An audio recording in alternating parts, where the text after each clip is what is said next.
La danza es el esfuerzo de la música por hacerse visible.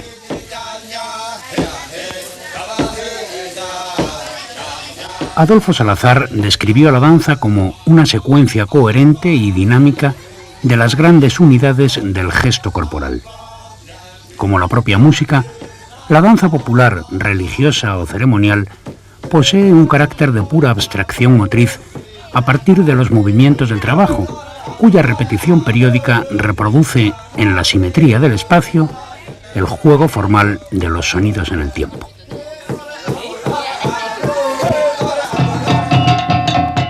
Sea cual sea su naturaleza, la danza se articula en dos niveles, de modo que las unidades elementales del movimiento, constituidas por los pasos y las figuras, se despliegan y subsumen en amplias secuencias coreográficas de carácter igualmente cerrado, unitario y autosuficiente.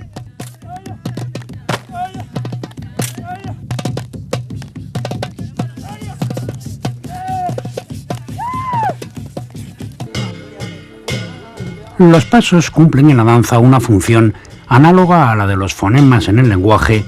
o las notas en la música. Se trata de unidades de gesto irreductibles a otras formas de movimiento más simples, unidades cuya repetición y combinación en series características permite distinguir unas danzas de otras. Las formas del arte coreográfico surgen directamente de los movimientos esenciales de la danza popular más arcaica. Los pasos del ballet académico no son sino una refinada estilización de gestos tan antiguos como el hombre.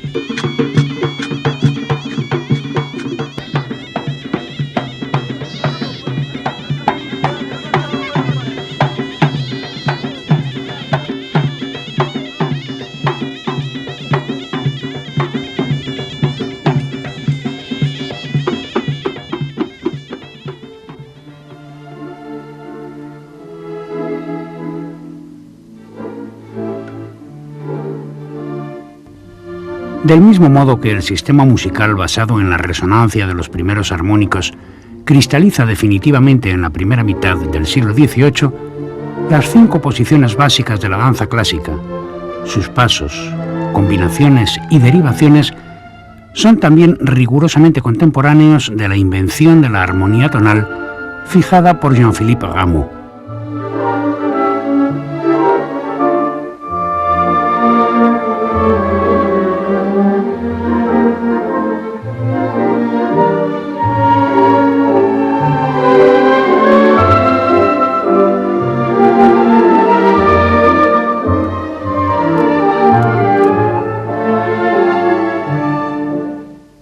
En 1725 aparece el primer tratado de la danza moderna, debido a Pierre Rameau, que no tiene ninguna relación con el compositor que trabajó profundamente en la reforma y dignificación de la música danzable de sus óperas. Las intuiciones coreográficas de Rameau fueron sistematizadas y ampliadas una generación más tarde por el coreógrafo Jean-Georges Noverre, que trabajó con el músico Christoph Willibald von Gluck, creando la tragedia y el ballet neoclásicos.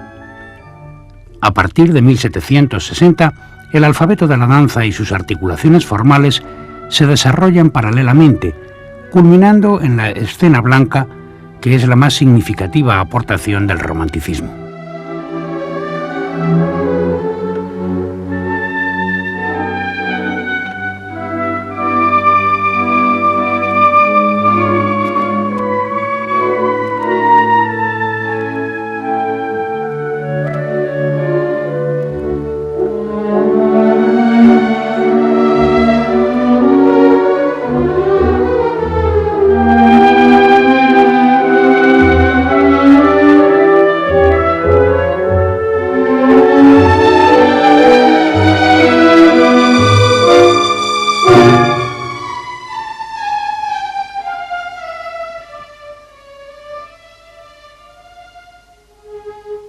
Los ballets rusos de Sergei Diaghilev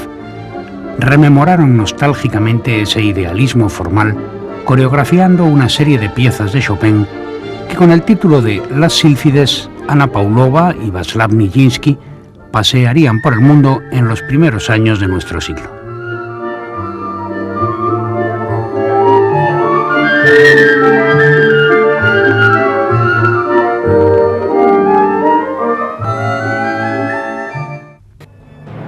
El papel de la danza y de la música en las culturas de tradición oral es de naturaleza sacra, puramente funcional, formando parte de las celebraciones propiciatorias asociadas a los ciclos climáticos propios del trabajo agrario y a los ritos de tránsito que puntúan la existencia humana. Solamente cuando la cultura comience a hacerse urbana y surjan las asociaciones gremiales y artesanos,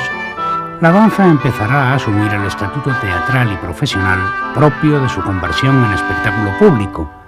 mientras la imprenta difunde las grandes colecciones de música bailable de Jacques Moderne, de Fabrizio Caroso o de Pierre Attignan, junto con el primer tratado de danza que Cesare Negri publica en 1602, contemporáneamente con la invención de la ópera. Las grandes monarquías europeas utilizarán la danza como un refinado ritual palaciego, estilizando los modelos tomados del baile popular. En el Renacimiento tardío, cortes como la de Enrique II y Catalina de Médicis, bisnieta de Lorenzo el Magnífico, cuyo talento musical fue enaltecido por el propio Shakespeare, importaron a Francia los suntuosos triunfi de la corte florentina, mezclando poesía y teatro con coreografías complejas y suntuosas.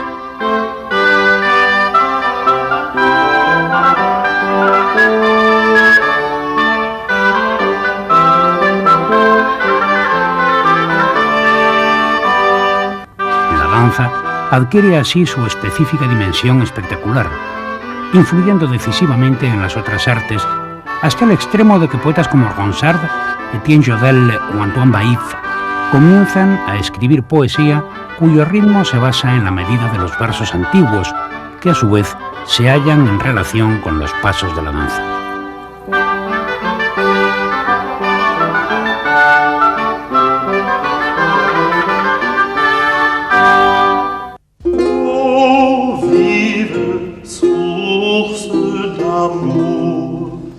Compositores como Claude Lejeune o Jacques Moduit desarrollarán, gracias a esa interrelación de versos y de danza, un nuevo género vocal al que llamarán musique mesurée, que pronto se practicará también en Inglaterra y en el sur de Alemania. Desde los días de Luis XIV, que era un bailarín entusiasta, la danza formó parte esencial del espectáculo operístico, al que autores como Jean-Baptiste Lully llevaron a su máximo esplendor. Pero desde una perspectiva estrictamente musical, puede afirmarse que toda la creación instrumental moderna tiene su origen en la música bailable.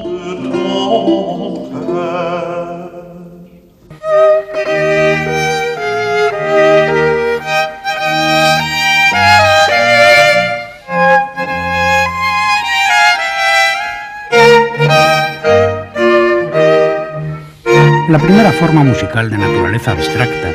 y articulada en movimientos independientes es la suite. Se trata de una recopilación de danzas contrastantes escritas en la misma tonalidad, como la alemanda, la courante, la zarabanda y la giga, articuladas en una forma binaria.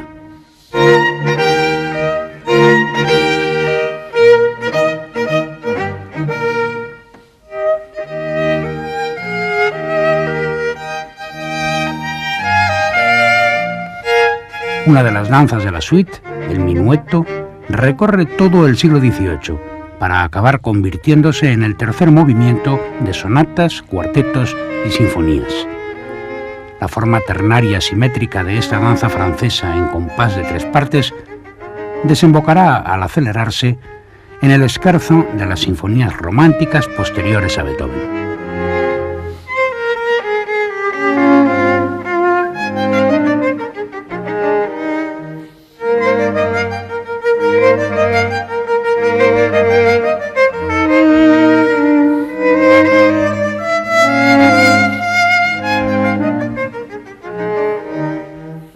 Con el triunfo de la Revolución burguesa, cristaliza definitivamente el encuentro entre la danza y la narratividad. El ballet ya formaba una parte cualificada de las óperas desde finales del siglo XVII, pero desde los tiempos de los enciclopedistas emprenderá el camino irretornable hacia su definitiva emancipación. Son los días de María Camargo, admirada por Voltaire y por Casanova, de Madeleine Guimard, que actuaba como consejera estética de María Antonieta, o de María Sallé, que enamoró al mismísimo Händel y que fue la intérprete predilecta de los ballets heroicos de Jean-Philippe Rameau.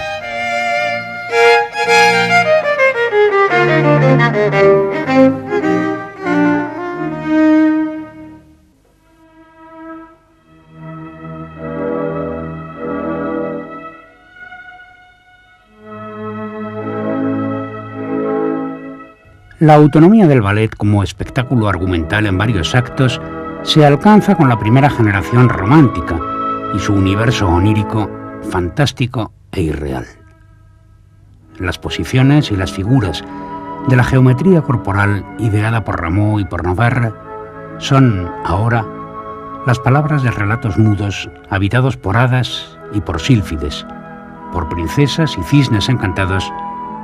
o por muchachas fantasmales que mueren de amor y danzan con sus amantes hasta aniquilarles. Ese universo idealizado del ballet blanco en que el cuerpo de la mujer proclama el triunfo ingrávido de su plenitud fálica, apoteosis de un narcisismo glorioso e ilusorio. Ese universo creado por las puntas de los pies de María Taglioni, de Fanny Cherito, de Carlotta Brianza o de Fanny Esler, y en el que, en 1841, Théophile Gautier, el músico Adolphe Adam y el coreógrafo Jean Coralie inscribieran para Carlotta Grisi el personaje inmaterial de Giselle.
Las grandes bailarinas románticas fueron caprichosas, pródigas, despóticas. Conocieron orígenes humildes y destinos inciertos. Fulguraron en la abundancia y se extinguieron en la miseria. Como sucede en los días actuales con los conciertos multitudinarios protagonizados por los divos de la ópera, sus legendarias rivalidades fueron copiosa fuente de ingresos para los mercaderes del arte.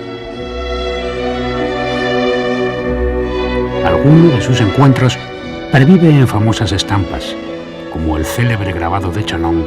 que inmortaliza el paso a 4 que Jules Perrot coreografió para la cita irrepetible en la escena londinense de 1845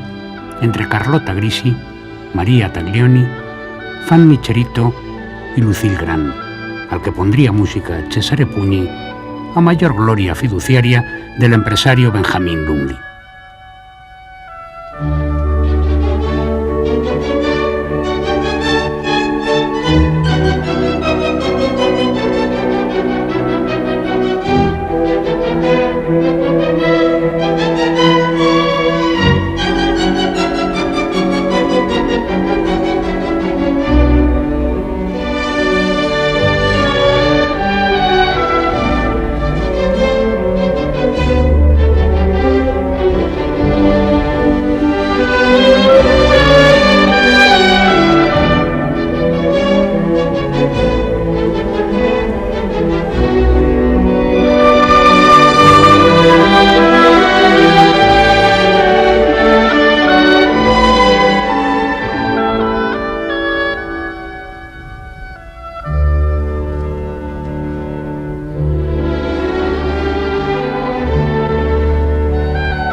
Paradójicamente, la música del ballet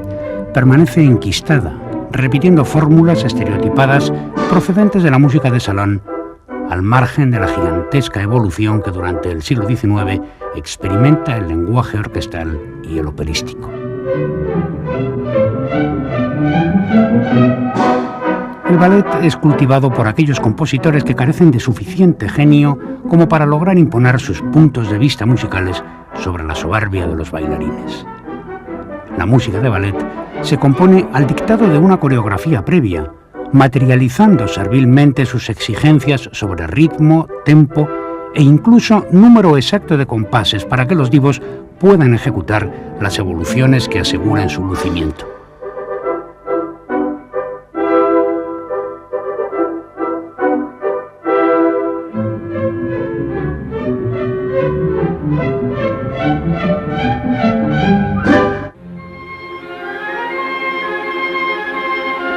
El primer gran ballet en que la música precede enteramente a su realización danzada es El lago de los cisnes, la deslumbrante partitura compuesta por Tchaikovsky en 1877 que revolucionó la concepción misma del ballet y a la que siguieron La Bella Durmiente y El Cascanueces.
La gran conmoción artística que acompañó el cambio de siglo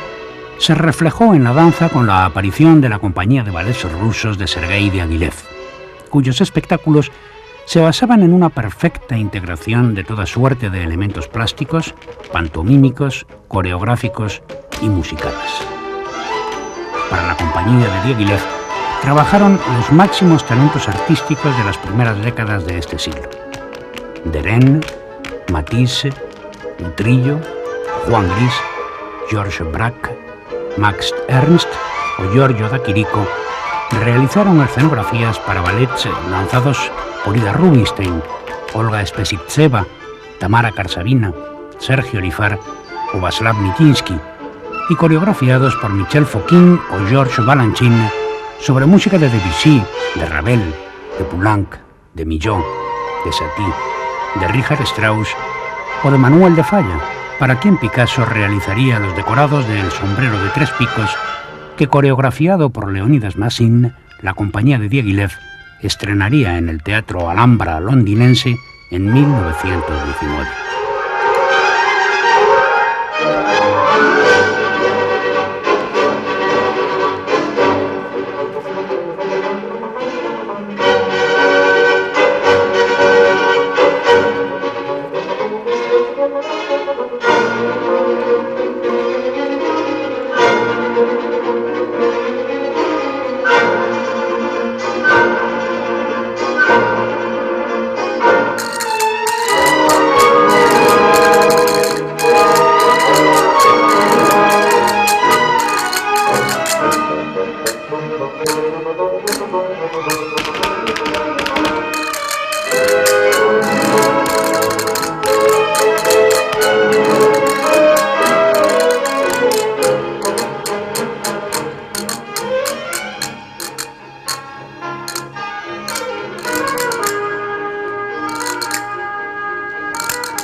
Pero la máxima figura musical ligada a Diaghilev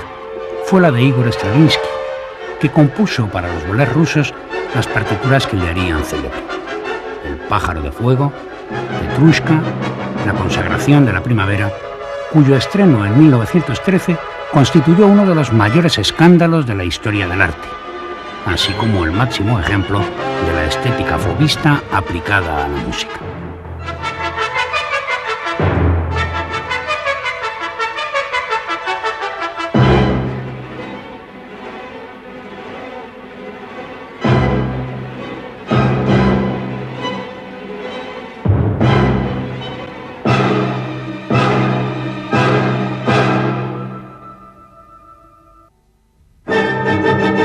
Pero cuando el nombre de Stravinsky era ya universalmente admirado por esta clase de obras,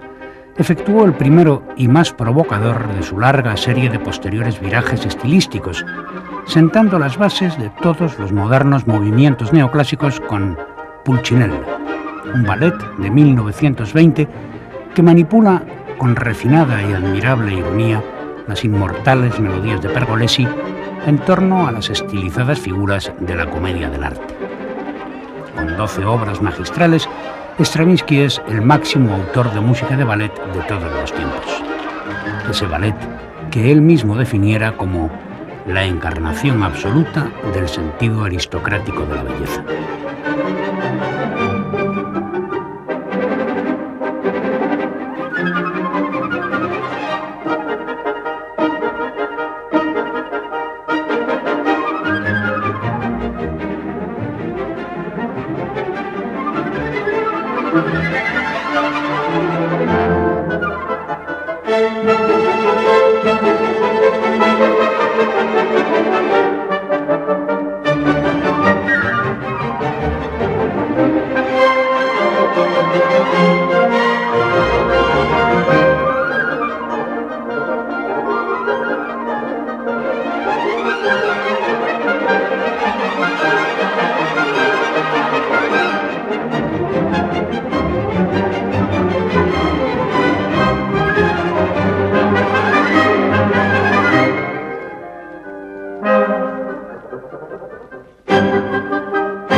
Con la muerte de Sergei Diaghilev, acaecida en 1929, nada volverá a ser igual en el mundo del espectáculo danzado. Este empresario, que no sabía música, incapaz de bailar un solo paso, logró catalizar en torno a su actividad algunos de los más importantes movimientos renovadores de todo el arte moderno. A partir de la experiencia de los ballets rusos, la danza comienza a conquistar territorios físicos inexplorados, el giro hacia el interior del cuerpo, el suelo, la absoluta integración de los elementos pantomímicos o la perfecta estilización de los gestos cotidianos. Y la música de ballet alcanza su total autonomía hasta el extremo de que los grandes ballets por él estrenados constituyen hoy la base del repertorio moderno de las grandes orquestas sinfónicas, como piezas autosuficientes enteramente desgajadas de su origen coreográfico. Por contra, una buena parte del repertorio actual de las compañías de ballet se articula en torno a grandes composiciones del repertorio orquestal que surgieron inicialmente como pura música abstracta, de las que el arte coreográfico revela ocasionalmente una secreta materialidad escénica, cumpliendo su destino tradicional de convertir la opacidad de la música en radiante belleza para la mirada.